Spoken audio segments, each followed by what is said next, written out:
Hi Gray, you are so welcome to Livsenergipodden. How are you today?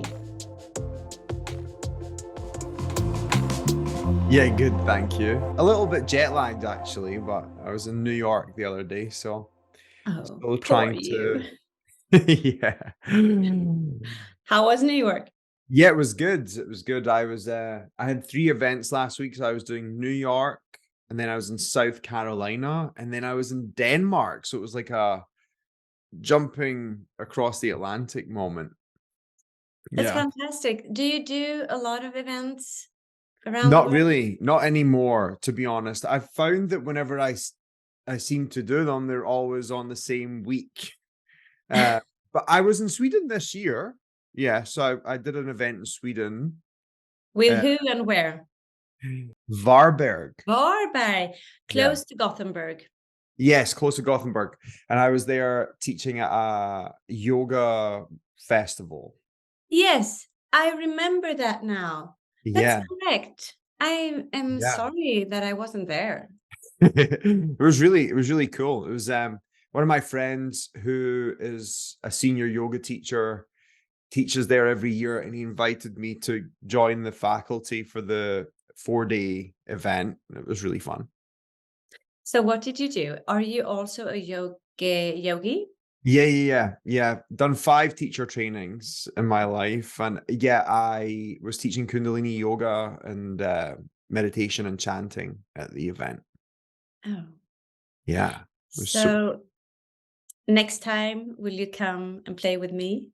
Yeah, yeah. That would be lots of fun.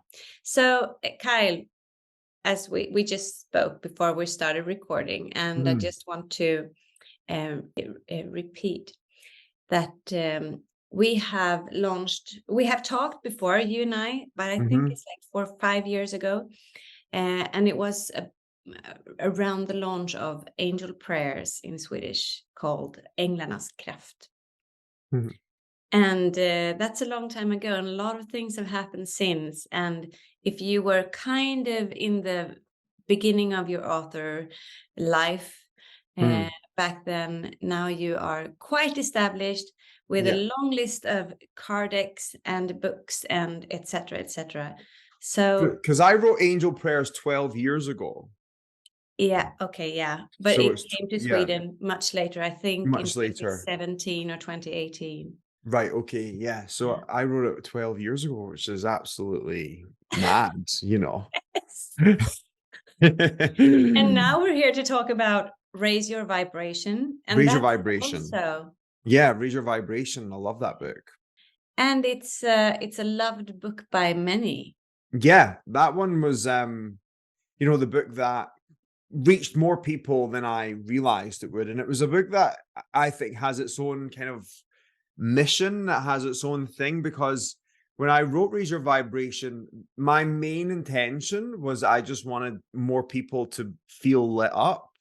And, I had been doing a lot of I started writing that book when I was in India, and I was doing a 5-week study program, and I was just on my own practice, and I every time I got on my yoga mat, I felt this kind of coming home to myself, and I realized that as much as there was all these amazing gurus and teachers out there, there really wasn't anyone like my own internal teacher, my own voice within my own spirit. And I was like, I'm going to make it my mission to help people realize that even though these teachers, gurus, saints, and sages exist, there's also one within us, and it's been there forever.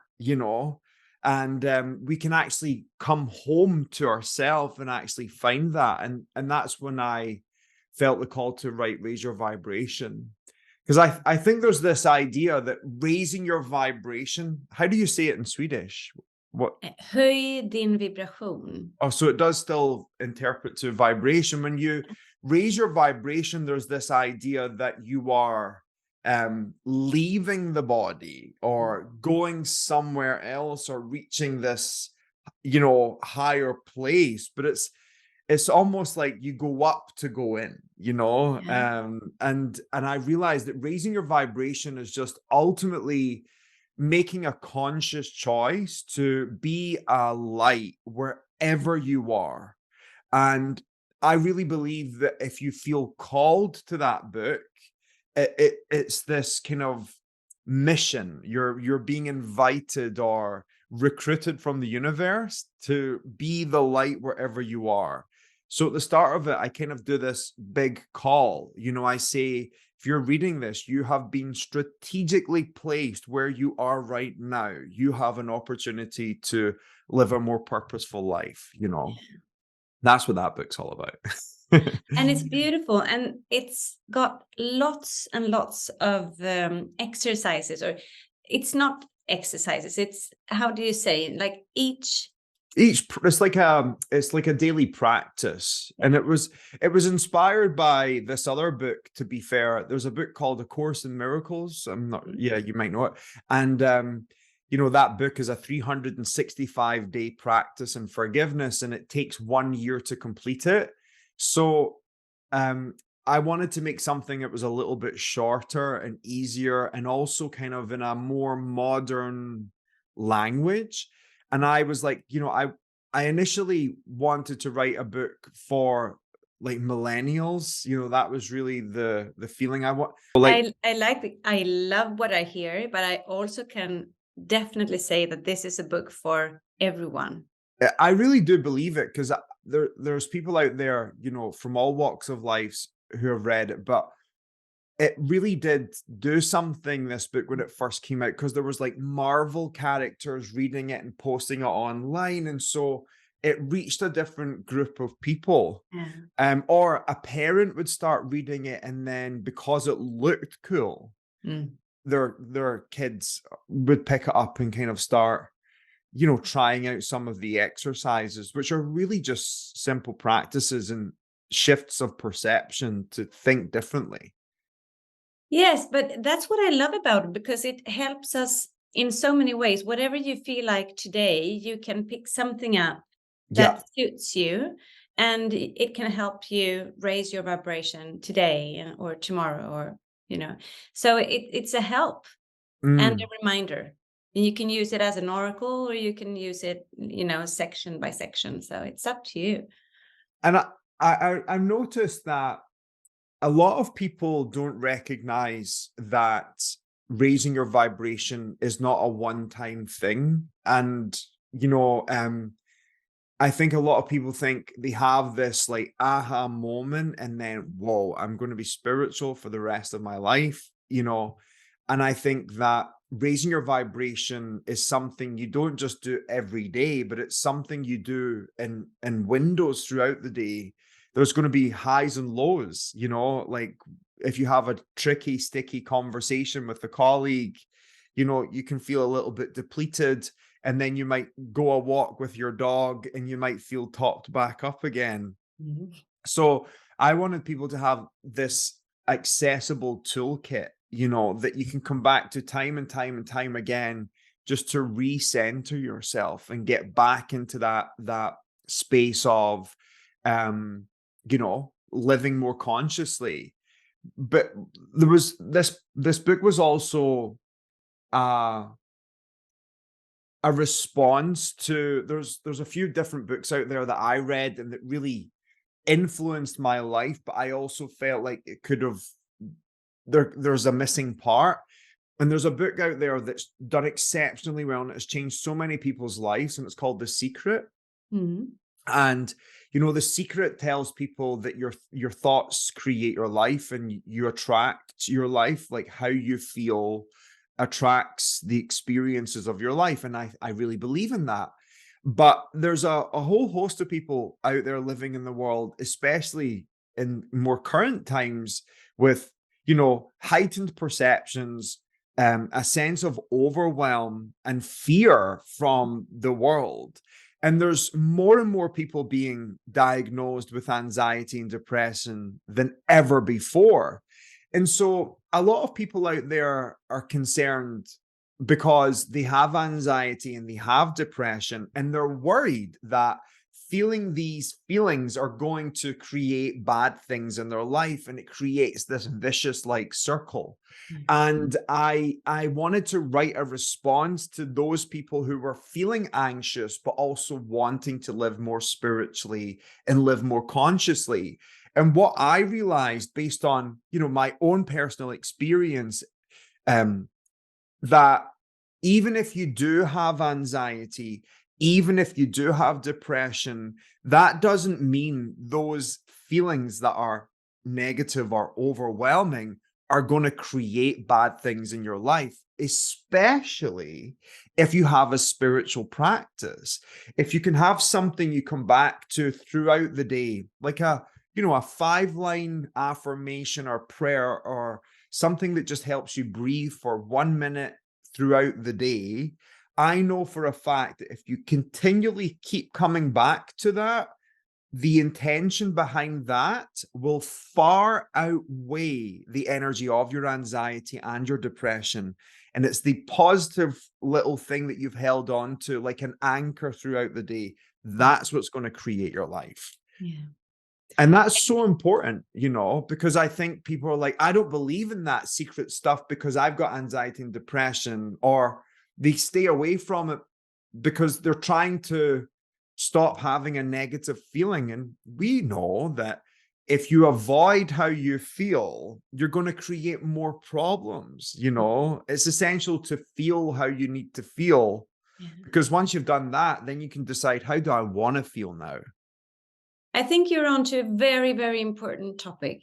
And so the funny thing is, you mentioned The Secret, and right before our meeting, I was just proofreading the manifestation cards to The Secret that we are launching after this book that with you. So, and what they say is exactly what you say. As long as you think other thoughts than the negative thoughts that override or, deplete the negative thoughts, you can override it. Yeah. And so I think that message is very, very important, so that you don't think that everything that you think is not coming true in the negative sense. And it's also really important to just retrain ourselves to recognize that many people who have anxiety, depression, or overwhelm don't really necessarily have a choice when these feelings and thoughts come up. So it's not actually a negative thought. I don't call them negative at all. I actually just think they're feelings, and feelings need to be expressed. But when they're acknowledged, then we have the opportunity to change. But if we're trying to avoid them and run away from them, that's when they become, bigger, scarier, and hairier, as I say. They get and they've got garlic breath and all that kind of stuff. They seem like these, in the teachings of the Buddha, he describes them as these kind of demons, like they're not actual demons, but they feel like that, these big scary monsters, the ghosts of our mind. So yeah, that's a really clear thing, is that anxiety, depression, and overwhelm are not actually negative feelings. They're responses. They're responses to other things that we're having inside of us. It might be we're doing too much. It might be we're giving too much. It might be showing up as a fear because we've experienced separation, loss, or grief in our life. So they're not actually negative feelings. They're responses. Yeah. And I think we need to recognize that all of these things are actually messengers to help us know ourselves deeper. Yeah. So just for clarity, I'm not saying that The Secret's not a great book, because it is. What I'm saying is people half read the book and they miss the clear messages, or they think positive thoughts, positive things, and therefore I can't be negative. But it's not that at all. You're allowed to be overwhelmed. Definitely. And thoughts are thoughts, feelings are feelings, and responses are responses, right? That's it. Yeah. Yes. So, Kyle, you are one special guy. Oh, thanks. You're young. You're young. Your generation is a spiritual leader. And I want to hear more about where you're coming from and how did you end up being the one you are? What do you Right. say? Oh, you mean like, how did I get here? Yes. I I mean, mean, it's quite have you always been spiritually interested? And I know that you are closely connected to the angelic realms. yeah. I mean, I've always been spiritually curious, and I'm just one of those people that was born knowing that God is real. Like I've never not believed. Like it's just been like a programming. My initial experience of spirituality did come from a more religious perspective. I went to Sunday school every week, and my mother's sister married a pastor, and so I grew up going to church and all these things. And I was also a member of the Boys Brigade, which is kind of like the Christian Scouts. That's the only way to say it. So Mhm. I was kind of exposed to this foundation of believing in a higher power from very early on. But my own two parents were not religious. They were ish, like it was there. It wasn't really important. We didn't say our prayers every night or anything like that. But when I was younger, when I was about 3 years old, I got a really bad flu and a really bad virus, and the virus got worse and worse and worse, and it attacked my nervous system, and I ended up being paralyzed for about 7 months. Oh, And around the same time as me being paralyzed with this thing called Guillain-Barré syndrome, my grandmother was also in a wheelchair at the same time. So both my grandmother and I were both in wheelchairs in the same house at the same time. And we're kind of like a mirror. And my grandmother's health deteriorated and my health naturally improved. So after about 7 months or so, I learned to walk again and started to get prepared for school starting. And I'll never forget this week as long as I live. Your first week of school, I don't know if you can remember it too, but I remember like the lunchbox I got and, my first school bag and all the things. And I remember my grandmother was moved into hospital and my parents were at the hospital with my grandmother, and a neighbor was looking after me, and she put me to bed and I went to sleep. And I remember I was sleeping with my lunchbox in bed with me because I loved it so much. It was a Ninja Turtles lunchbox. And I remember going to sleep with the light on like all kids and waking up with the light off through the night. And at the bottom of my bed, my grandmother was sitting. And I remember feeling so loved by her. And I almost can remember her tickling my back because that was my favorite thing to have done. And she was tickling my back. And I remember just falling asleep. And the next morning, I went looking for my grandmother in her bedroom and she wasn't there. And my mum was there and she said, what's wrong? And I was like, I'm looking for my nana. And she then, told me that my grandmother had actually gone to heaven. mm, So that was this, moment. And I remember having this big question in my heart, like, because I had learned that heaven is a place you go, mm. and, from being at church. And when you go there, you don't see your family until you go there. So I was so confused. Like, if heaven is real, what happens to us when we die? Why did I see my grandmother? So that question was there from 4 years old. Yeah. And I realized that when I was paralyzed, I was actually doing like psychic mind training Mhm.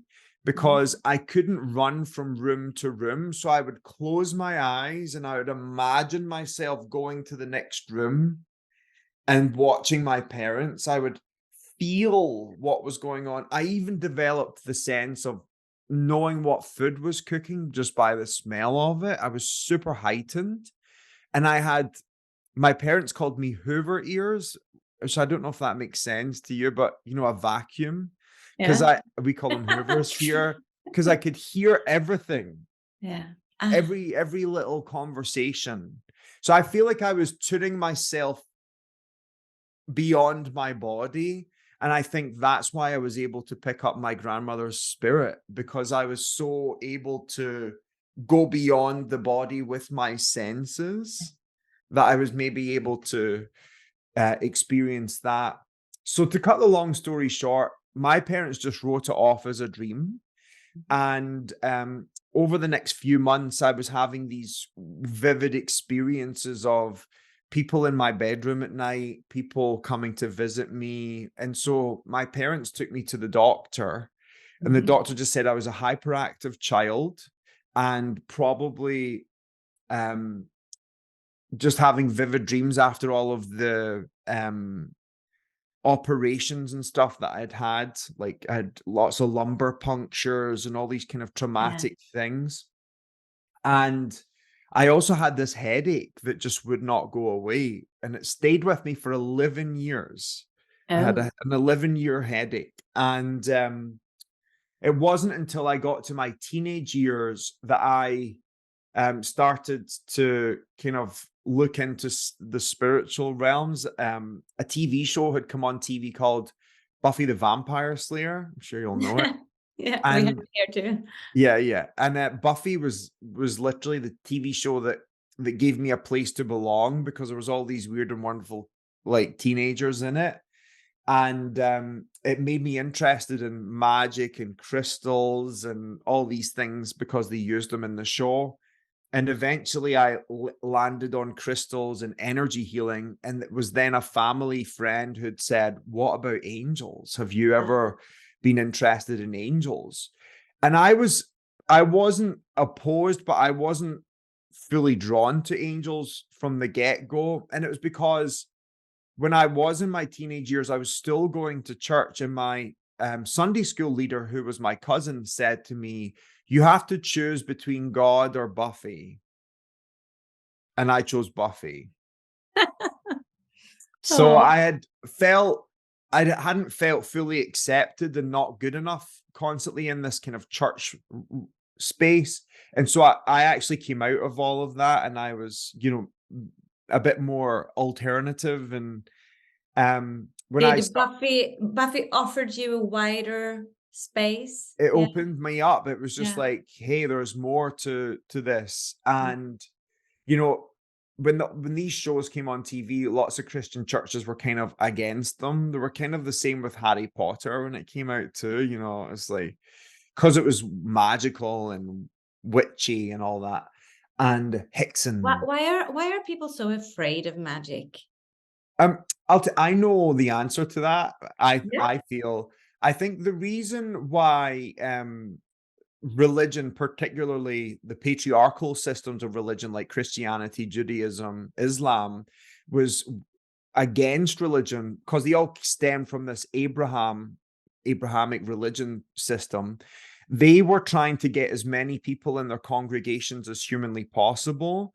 And people who are magical, like witches, they didn't need they didn't need anyone to get to God. They had the direct experience. So because these people were able to have direct experiences, they were cast out, and they were told that they were bad, evil, and demonic.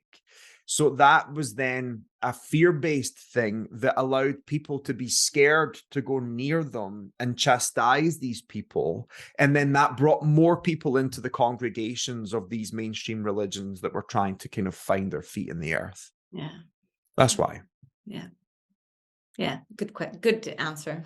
The other thing was, these systems most of the time always centered women as the powerful ones.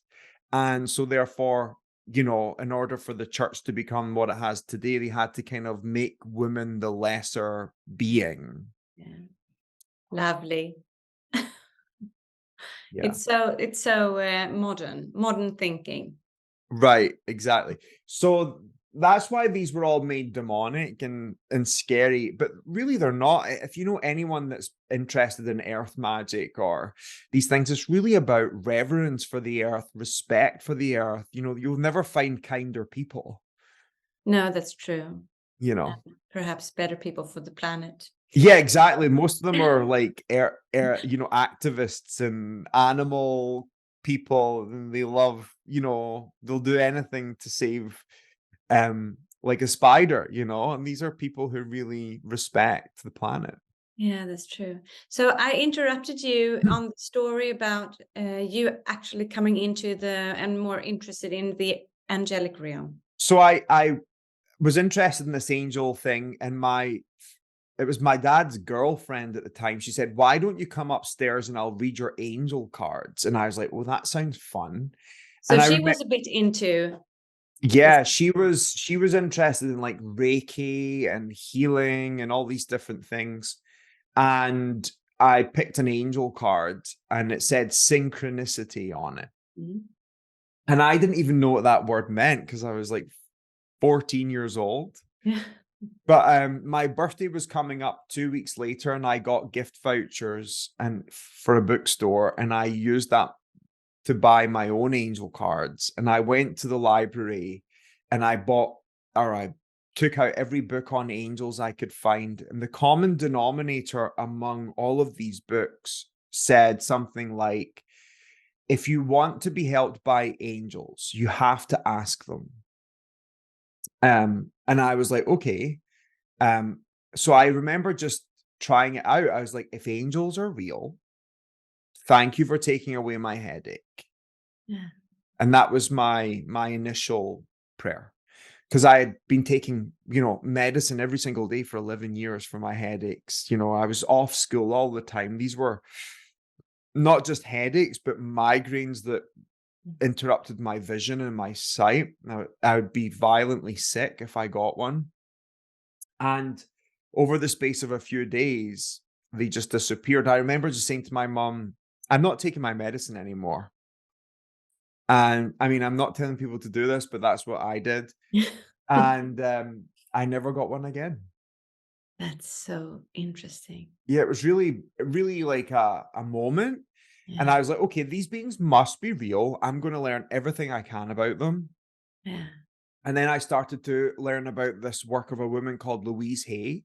Yeah. And I read everything I could about her. And she described these moments when we have our aha moment Mhm. as a demonstration. That's what she called it, a demonstration. I believe that was my demonstration, that something else was out there. Yeah. And then I really tuned into learning how to read angel cards. Mm. And then I went to a family friend's barbecue maybe that summer. So I was 15 at this point. Mhm. I was about 15 and a half. It was August. And I remember it was a really nice summer night. And, the sky's kind of that pinky blue color and there's not really any clouds.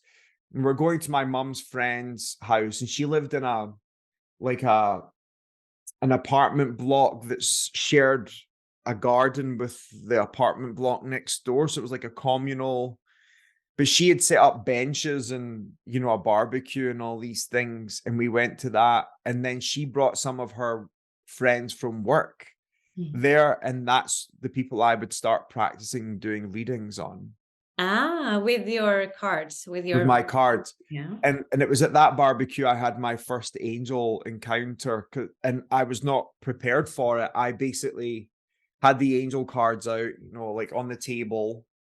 And I said to the guy, there was a gay couple there and they were both wanting a reading. And I said to this one guy, put your hands on the cards and I'll hold your hands. And I'm saying the prayer that every psychic has ever said in their life, which is just so simple. It's please let me be accurate. Like that's all I say.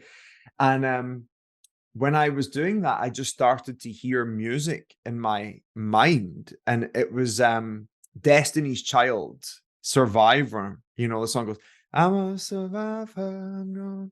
So Yeah. I'm like, I can hear music. And he's like, what do you mean you can hear music? Because this guy has no idea what's going on. I have had no formal psychic training at this point. You're And 15 years old. I'm 15 years old.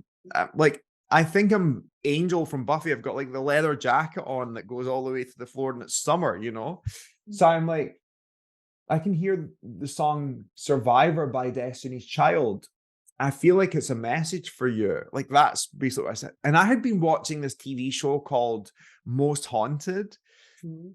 And I'd been watching John Edwards, the psychic on TV. So I'd watched all these people, and this is where I learned everything. I'm like a pop culture psychic. So I then had known that when they're in these moments, they usually say something like, show yourself. Like that's really what they say to these spirits. So I then said in my head, if there is an angel here, thank you for revealing your presence. That's the way I did it, more, respectful. Yeah. And I opened up my eyes and I was not ready for what happened next, because I saw a beam of light coming towards me, and it arrived behind the man, and I felt frozen in the chair, like that. And it looks like a pillar, like a tall light, but it has eyes and a kind of face shape. And it looks like the movie Cocoon. Yeah. If you've ever seen that, these kind of people of light. And the angel says in my head, tell this man he is the survivor. That is why we're here. And I was just like, okay. So then I say to the guy, there's an angel standing behind you right now, and it's just told me to tell you that you're a survivor. And he then says, what do you mean I'm a survivor? And no, there's not an angel here. Like, that's the way it's going.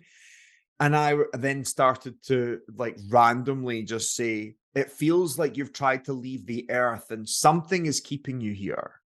So I said it like that. And he then flips out. Oh. I'm like, you're supposed to be on the earth. You're supposed to be here. You're not supposed to go anywhere yet. And so I'm saying it like this, like, just because it's just happening. I'm like, I have verbal diarrhea, I'm just like going like, you're not supposed to go anywhere. The angels want you to be here, like this. And he's like, I've had enough. This is way too much for me. And then the angel just disappears. And he flips out and he's like, I need to go home. This is too much. And then later, this is the first encounter. This is the first I have person that you no read for. idea what just happened. This was just like so extreme. And it was as intense as that, And then later on that night, we go home and my mother gets a phone call, and it turns out this man had tried to take his own life several times. And every time he attempted, something disrupted it and he was saved. Yeah. So he was a survivor. Yeah. So this was someone who ended up going on to help other people who felt suicidal. Like, that was really his life's mission. Yeah. And overnight, I went from being the weird kid at school who was obsessed with Buffy the Vampire Slayer to the boy that sees angels, and everyone wanted to meet me. Like, that was really what happened. So this is before phones that we have today. My mother's getting phone calls at the house every day. Is your boy the boy that can see angels? I'd like to meet him. Oh. And every time I was to do it, similar things would happen, like little messages, not always as extreme as this, but sometimes really powerful things. And by the time that was when I was 15. And by the time I was 17, I had left school and I was doing it full time as a professional angel card reader. That's quite an amazing story. I know. It was severe. It was so severe. When I look back, I think, gosh, that was way too much too soon, and because I was just so young and so naive. Like, I always say to people, and they might laugh at it, but like, I kind of surrendered a lot of my innocence in order to live the spiritual life. I'm sure like anyone who's interested in spirituality kind of have to do things different. Like, we don't drink alcohol for the most part. Like, we don't go partying. We don't do, it's like a very specific life. And so in the middle of being 17 to 20, I kind of wanted a different life. And I ended up stopping and pausing and going to study music for a year. But every time I went away from angels, they always called me back. There was always something that pushed me back on the path to do this. But has it been like a positive pull, or has it been, I don't? In earlier years, it wasn't it wasn't negative, but it felt pressurous because it was like I'm meeting people who's lost loved ones, or I was contacted off of like the police to help find missing people, and it was all so much when I was younger, and I was like an open book. Like there was nothing that I couldn't pick up on. I would pick up the weirdest and wonderful things. So it was amazing to help people, but it was a lot.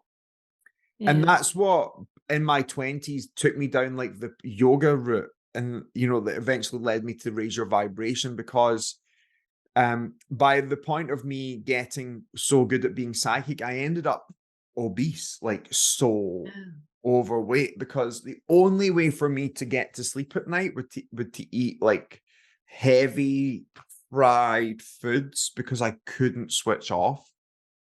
And I knew instinctively like that wasn't healthy, and it was like in my 20s I was like, I'm gonna go and learn yoga or meditation, like really strong practices that help me feel safe in my body. And that's when those worlds merged for me. Yeah. Yeah, you'll see a lot of psychics are very unhealthy. Yeah. And what happens? So you said we don't drink alcohol, for example. I say we don't What drink. happens? A lot of people in this world can't drink. No. They can, but if they do, there's a few things that will happen. Like I definitely drank in my life, Mhm. but you just can't control the energy so well. And a lot of people, if they do drink, often have these psychic outbursts when they're under the influence of alcohol. So that can be problematic. Yeah.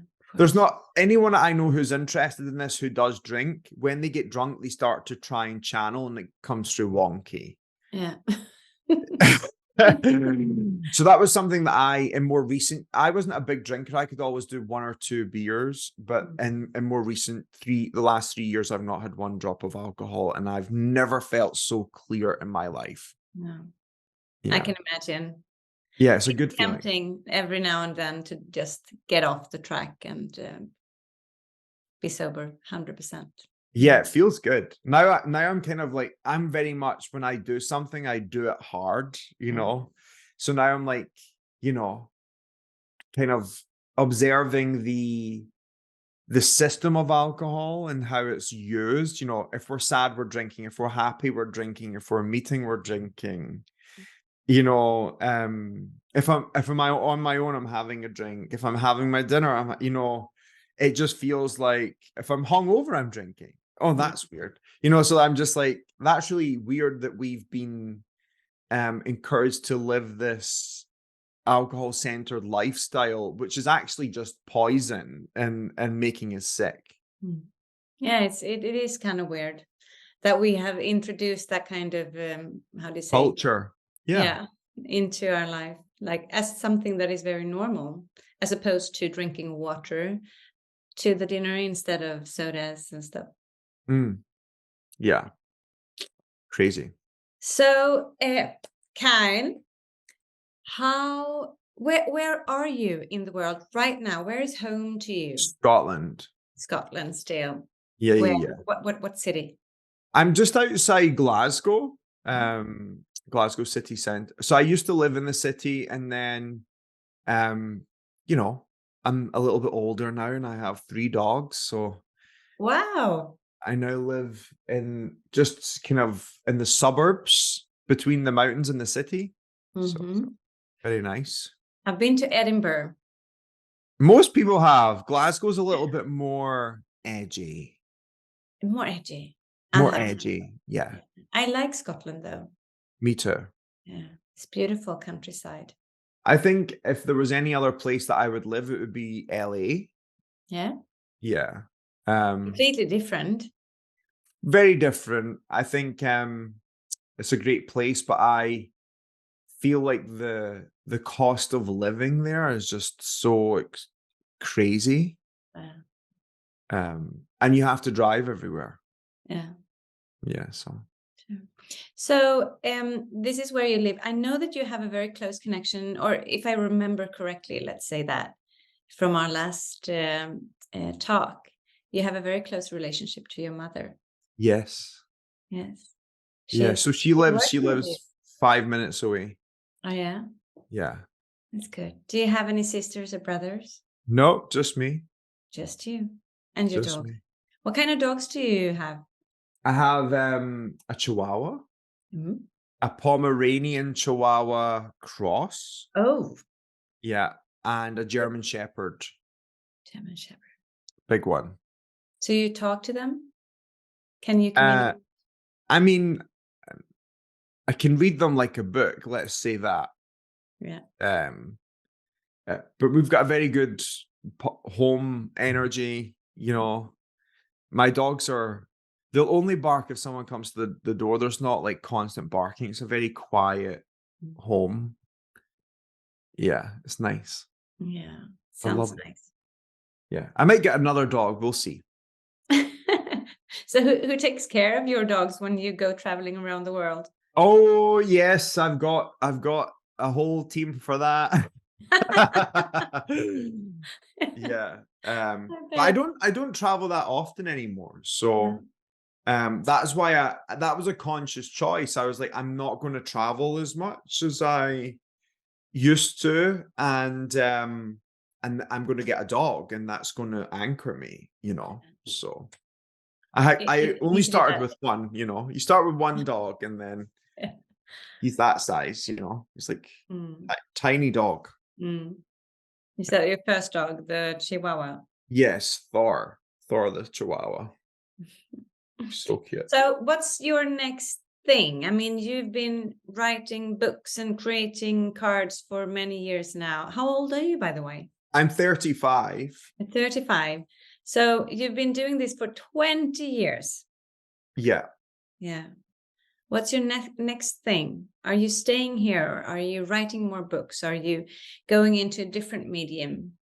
No, I think there's one book I really want to write. I've just not had enough space to write it, but I want to write a more modern book on the angels. I feel like what I've written in the earlier books is still valid, but there's a lot of shifts and changes I've learned over the years. Like I stopped seeing angels, and it really disturbed me at the beginning, because I was like, I can't really see them the way I used to.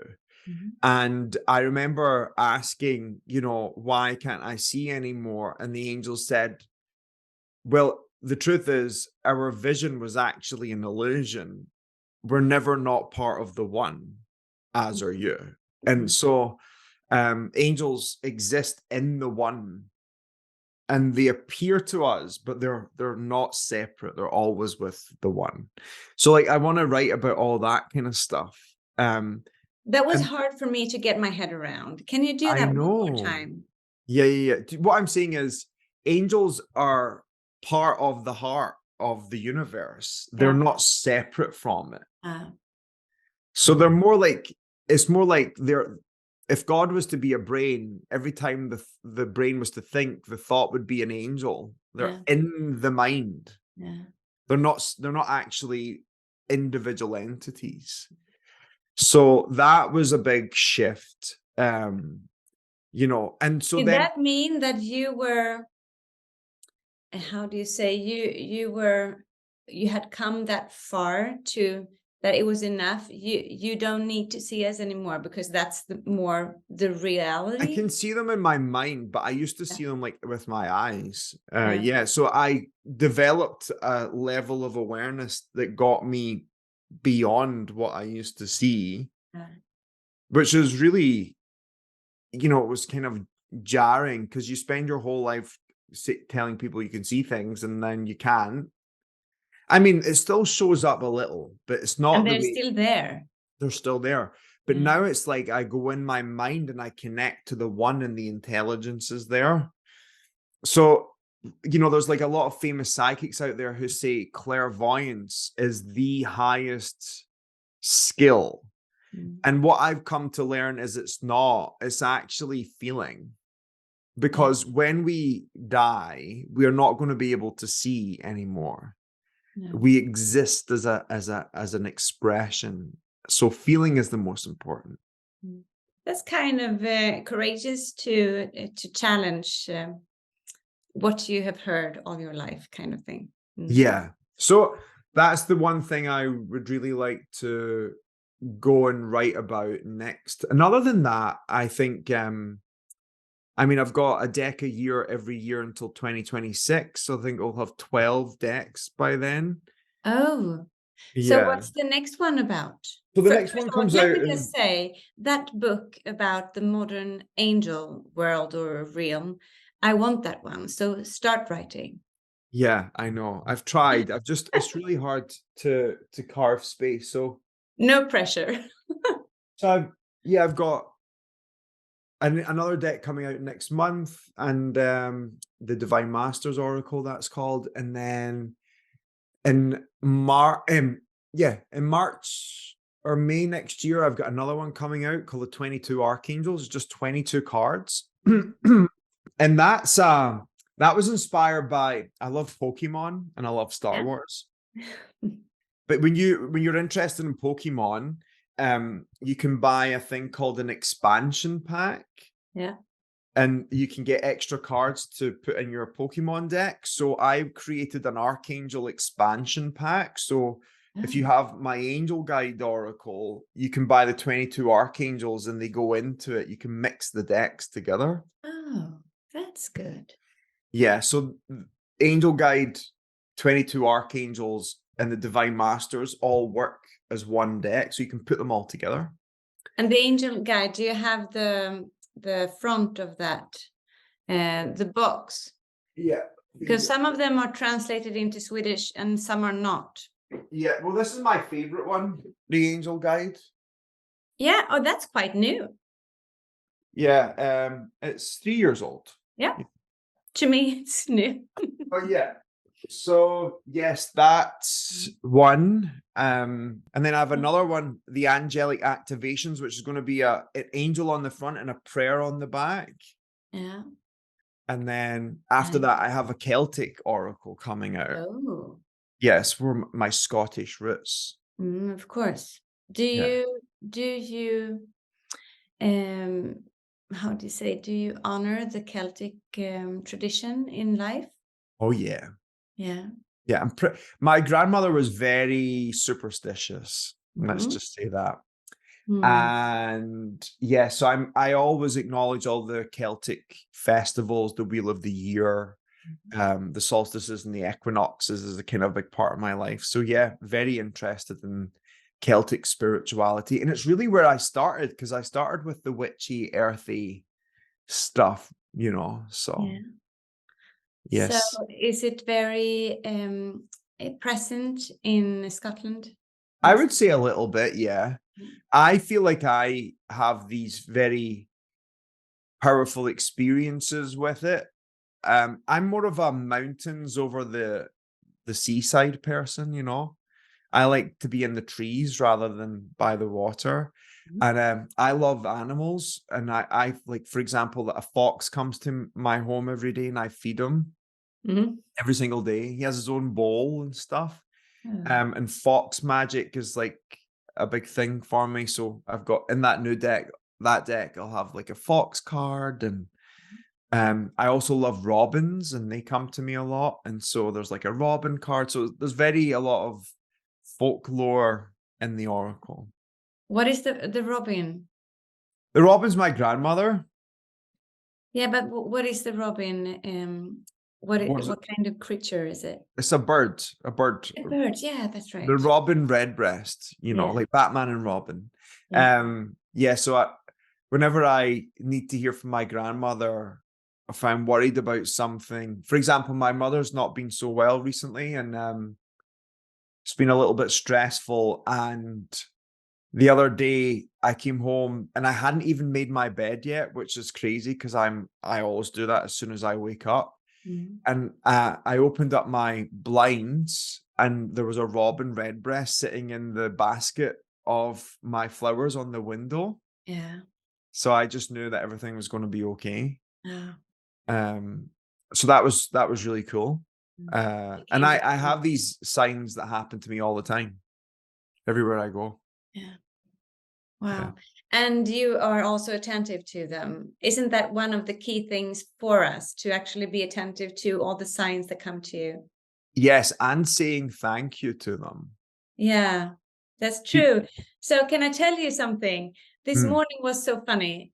So one of my colleagues is on sick leave, actually, which is really it's not fun at all for any of us, especially for her.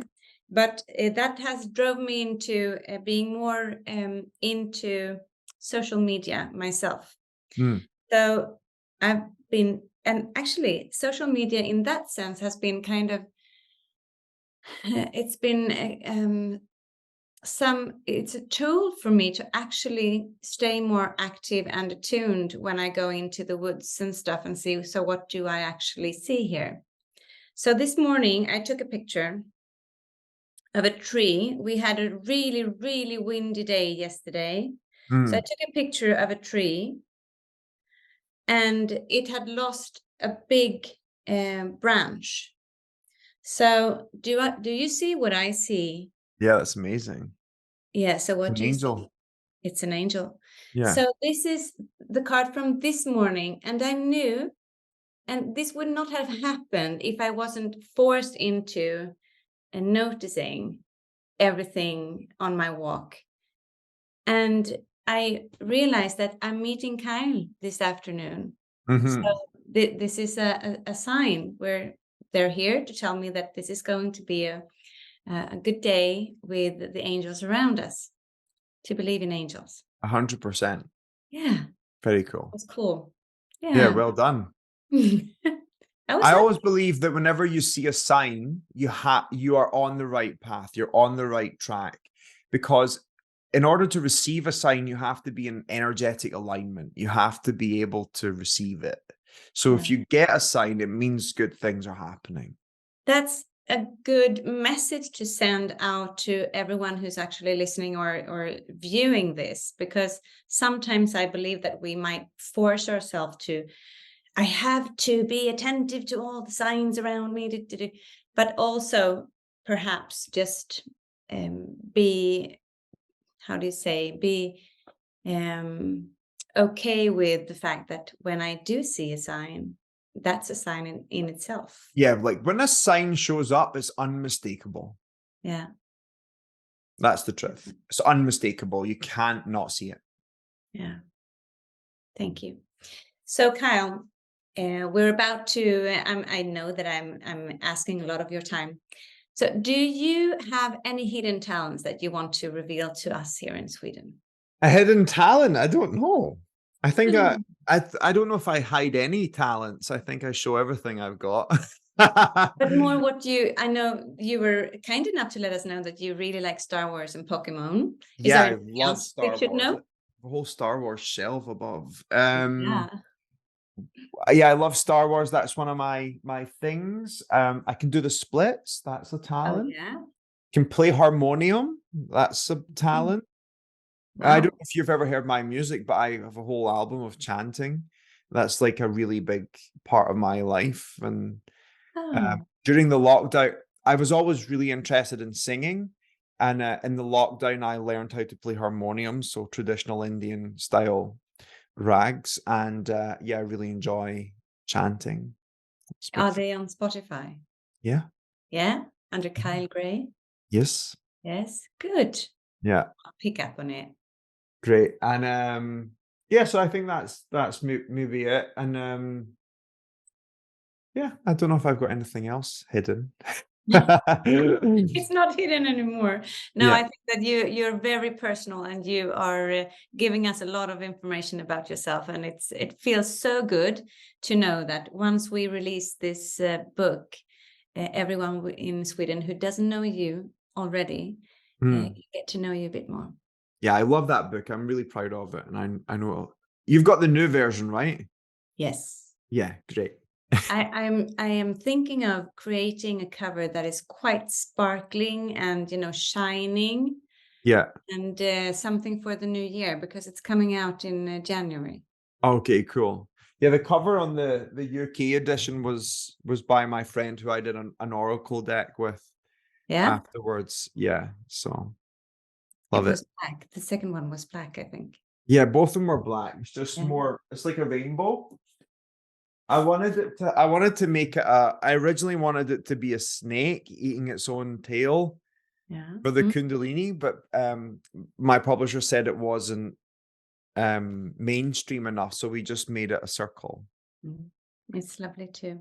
Yeah, and it's shiny. This shines like colors. Exactly. That's what I wanted to do. Yeah. So, can I ask you, is there anything you are there any messages you want to send out to your Swedish audience? I think, yes, I think that a lot of people who might be watching this might be in a place where they want a better life. And so they are trying to change everything around them in order to get to that happy place. But what I've always found is that wherever you are, you have been strategically placed, and your job is to heal where you are, not where you're going. Often we just try to get away from things that challenge us to make our lives easier. But if we try and run away from it, we're missing the opportunity that life is presenting to us for us to connect with our own strength. So I always say to people, heal where you are now, and the future will be clear. Because if you don't, you'll have to do the healing down the line. Yeah. So smart. I have to tell you something. I think that you have a way with words. You have everything very clear, thought out in your head before the words come out. And I think that everything you say is Yeah. very clear. Yeah. Oh, thank you. Yeah, I Yeah. think that's important. I think it's also testament to my own practice. Like I practice daily, and I have a very strong meditation practice, and I journal every single day, and I pick the cards every single day. You know, like what I tell people to do is what I actually do. Mm, And I feel like that's something I'm so proud of. Like mm. I will prioritize my meditation practice over anything else. That's good. What Yeah, kind of meditation do you prefer to do?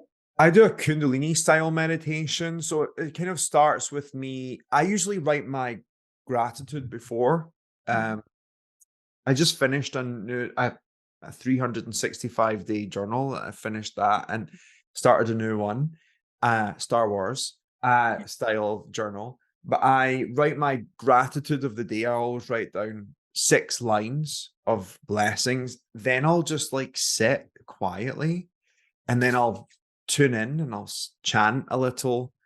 And then I do this meditation that lasts 11 minutes where you chant this mantra, and you do this with your arms.